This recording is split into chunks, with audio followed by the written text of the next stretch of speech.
ฟังแล้วน่าเบื่อมาก แค่คิดถึงสนามฟุตบอลระดับชาติที่ปรับปรุงมา 20 ปีก็รู้สึกเบื่อ การท่องเที่ยวยังไงก็อย่างนั้น กีฬายังไงก็อย่างนั้น ความตระหนักรู้ในการขับขี่รถบนท้องถนนของไทย เวียดนามในอีก100 ปีก็ไม่เท่ากับไทย สวัสดีค่ะ กลับมาพบกันอีกครั้ง ในช่อง Ses on Life เมื่อไม่กี่วันที่ผ่านมา มีช่องหนึ่งของเวียดนาม ได้นำเสนอข่าวเกี่ยวกับประเทศไทย และยังเป็นข้อมูลการเปรียบเทียบ เกี่ยวกับการเติบโตทางเศรษฐกิจ และรายได้ต่อหัวของประชากรของประเทศ ซึ่งเขาก็ได้อ้างอิงบทความจากสื่อสำนักข่าวไทย พูดถึงเวียดนามในประเด็นที่กล่าวมา ในเนื้อหาวิดีโอเขาก็ได้กล่าวว่า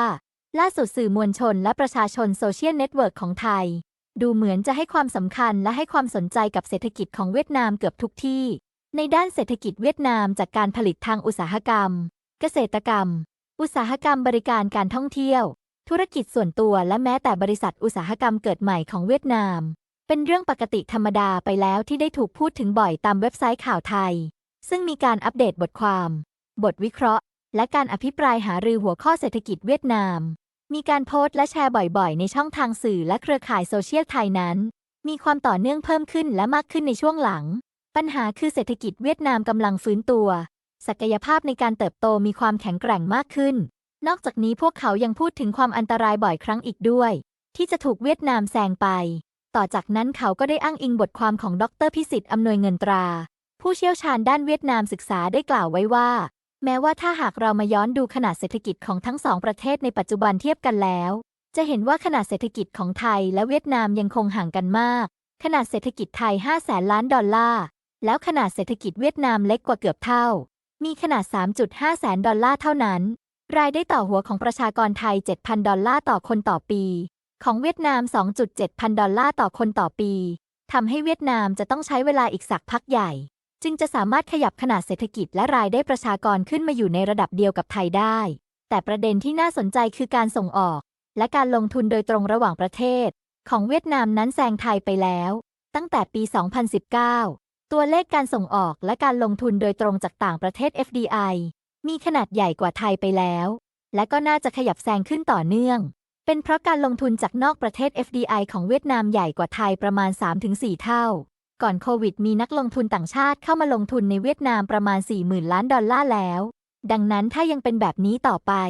ตัวเลขการส่งออกและ FDI เป็นอย่างนี้ต่อไปเรื่อยๆ เวียดนามจะยังทิ้งห่างเราในตรงนี้ออกไปเรื่อยๆ ย้อนกลับไป 10 ปีที่ผ่านมา GDP ไทยขยายตัวไม่ต่ำกว่า 2-3% ต่อปี ขณะที่เวียดนามขยายตัว 6-7% ต่อปีทำให้หลายสำนักคาดการณ์ว่าถ้าตัวเลขยังเป็นเช่นนี้ประมาณ 15-20 ปีเวียดนามมีโอกาสแซงหน้าไทย แม้ในระยะสั้น 5-10 ปีเวียดนามอาจจะยังตามไทยไม่ทัน และโดยในระยะสั้น 5 ปีนี้ รัฐบาลเวียดนามตั้งเป้าขยับรายได้ประชากรจะเป็น 5,000 ดอลลาร์ต่อปี ซึ่งยังน้อยกว่ารายได้ต่อหัวของประเทศไทยอยู่ดี แต่ในระยะกลางและระยะยาวมีโอกาส อะไรทำให้เวียดนามเติบโตเร็ว ดร.พิสิทธิ์เล่าว่า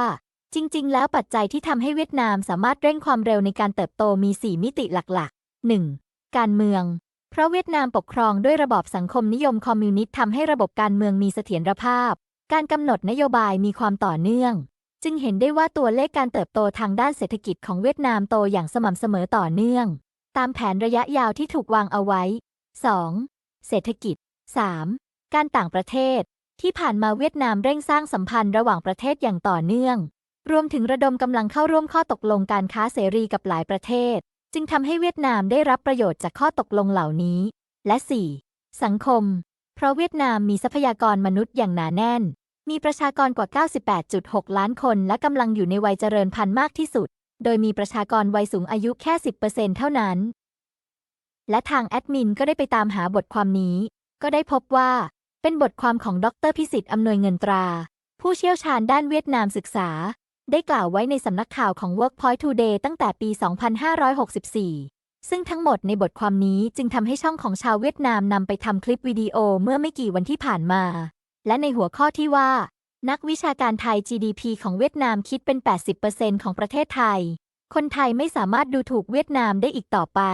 และหลังจากวิดีโอนี้ได้ถูกเผยแพร่ออกไป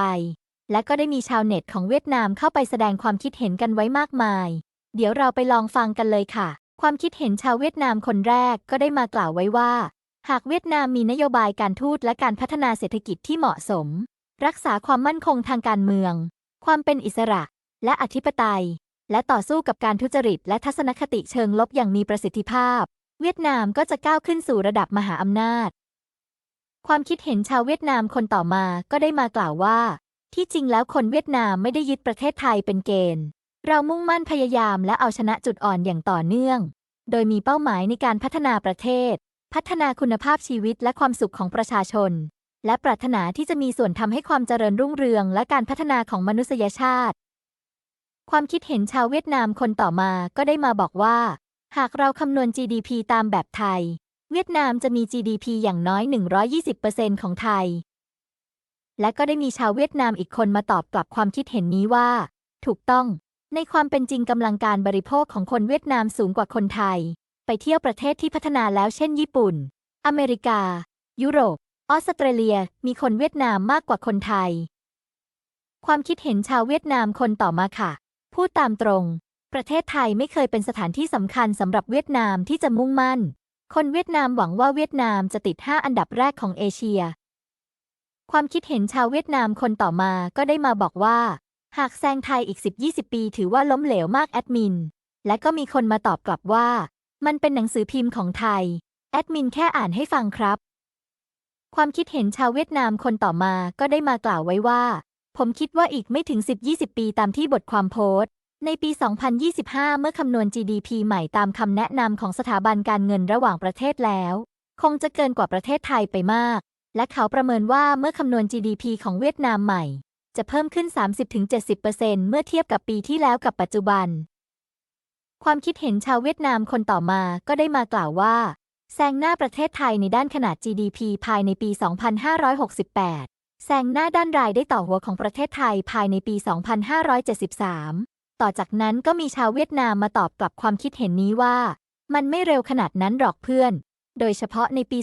2023 การเติบโตของ GDP ของเวียดนามมีเพียงประมาณ 5% เท่านั้นหลังโควิดความต้องการของผู้บริโภคทั่วโลกลดลงการนำเข้าและส่งออกของเวียดนามจึงลดลง2 หลักส่งผลให้การเติบโตช้าลงสถานการณ์เศรษฐกิจโลกเป็นสิ่งที่คาดเดาไม่ได้ในปี 2565 การเติบโตอยู่ที่ 8% แต่ในปี 2566 เราพยายามให้มีการเติบโตเพิ่มแต่เราทำได้เพียง 5% เท่านั้นความคิดเห็นชาวเวียดนามคนต่อมาก็ได้มาบอกว่าในด้านตัวเลขกำลังจะแซงไทยแล้วฟังดูดีแต่เมื่อพิจารณาจากเศรษฐกิจของเราแล้วเราไม่ค่อยได้พึ่งพาตนเองมากนักส่วนใหญ่ขึ้นอยู่กับการส่งออกของบริษัท FDI หากวันหนึ่งพวกเขาถอนตัวเพราะค่าแรงสูงเราก็จะถอยกลับไปยังจุดเริ่มต้นดังนั้นการคาดหวังให้ธุรกิจของเวียดนามมีความเป็นอิสระจึงเป็นหัวใจสำคัญของปัญหาใหญ่คือธุรกิจเราไม่ยอมเติบโต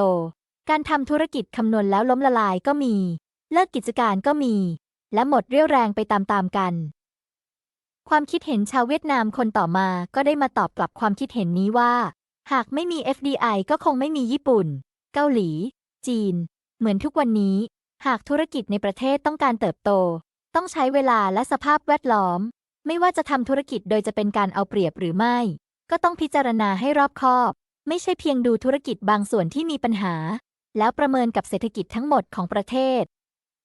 และก็ได้มีชาวเวียดนามอีกคนมาตอบกลับความคิดเห็นนี้อีกว่าประเทศไทยยังอยู่ในระดับโรงงานประกอบเท่านั้นการส่งออกและเทคโนโลยีส่วนใหญ่ยังมาจากบริษัทญี่ปุ่นจีนเกาหลีและอเมริกา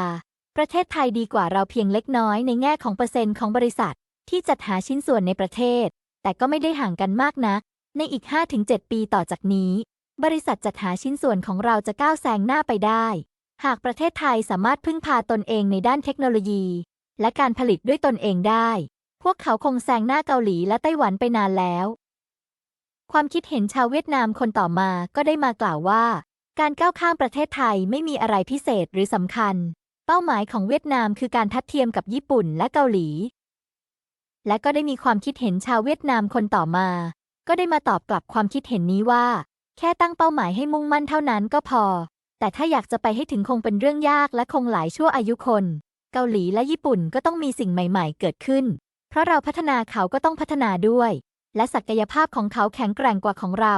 และอย่าแสดงความคิดเห็นที่สูงเกินไปความคิดเห็นชาวเวียดนามคนต่อมา และจะเป็นความคิดเห็นสุดท้ายสำหรับวันนี้ค่ะ ก็ได้มากล่าวไว้ว่า ฟังแล้วน่าเบื่อมาก แค่คิดถึงสนามฟุตบอลระดับชาติที่ปรับปรุงมา 20 ปีก็รู้สึกเบื่อ การท่องเที่ยวยังไงก็ยังงั้น กีฬายังไงก็ยังงั้น ความตระหนักรู้ในการขับขี่รถบนท้องถนนของไทย เวียดนามในอีก100 ปีก็ไม่เท่ากับไทย ค่ะและนี่ก็เป็นความคิดเห็นส่วนหนึ่ง และไม่สามารถเหมารวมทั้งหมดของคนทั้งประเทศได้ แล้วพบกันใหม่ในคลิปหน้า สำหรับวันนี้ สวัสดีค่ะ